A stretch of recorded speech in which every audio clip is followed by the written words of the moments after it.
umekuja kujikomboa kwa kukamilisha deni lako. Je, ni baraka si baraka? Tutakuwa na deni tena na Wetangula?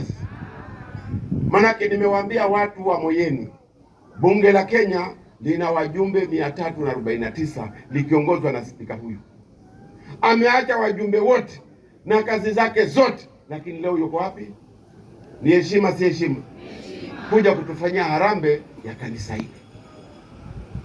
Pili, ni kipenzi cha Mheshimiwa Rais wetu, kwa sababu hii crusade ya kutangaza habari za kuendelea kwa Mheshimiwa Ruto, yeye ni moja, kwa sababu yeye ni namba 3.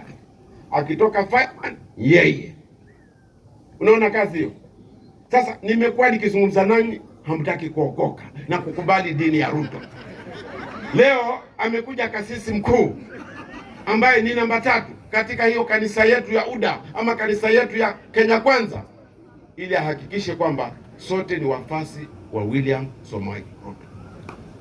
Kama hamtaokoka leo, sijui niwapeleke wapi, kwa sababu hata Nabii Isa ama na Bwana Yesu kabla hajaondoka kwake alisema, kama imani yenu haiwezi kujaa tebe haradali, basi watu nyinyi mtanishinda nyinyi.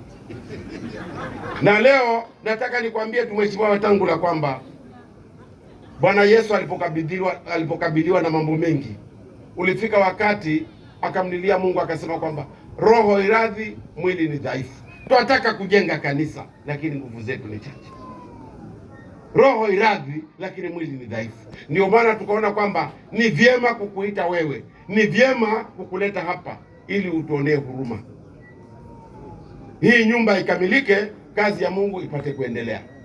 Na nafikiri nyote mnajua katika Kenya hii, mtu wa kwanza anayependa Mungu ama mwokofu nambari 1 ni Mheshimiwa Daktari William Samoei Ruto. Mnagamanya kamgamanya. Sasa nataka niulize tu swala moja. Tulikubaliana kabla hawa viongozi hawajakuja kwamba sisi watu wa Kinango, watu wa Kasemeni, watu wa Samburu, kwamba sisi rais wetu ni William Samoei Ruto. Nigago sigago mwagomba kagombere haya amba ni long term.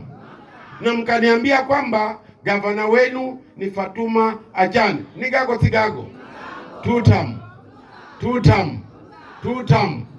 Na mkasema kwamba mjumbe wenu ambadilishi tena ni Gonzirai milele. Ni hiye si hiye? Ni long term. Na kijana wangu pale anaitwa Safari, yeye naye anaenda tu, kwa sababu anataka baada ya nikiondoka kama babake anataka kwenda viwango vingine. Mnasikia? Sasa kama mimi nazungumza hivyo na nyinyi mko hapa na nawaambia kwamba huyu kijana anataka kwenda viwango vingine, muoneeni huruma, maana hata nyama hana kwa ajili yenu nyinyi. Maneno yangu nimemaliza. Tumeletwa hapa na harambee na kitabu cha Hagai kinatuliza, enyi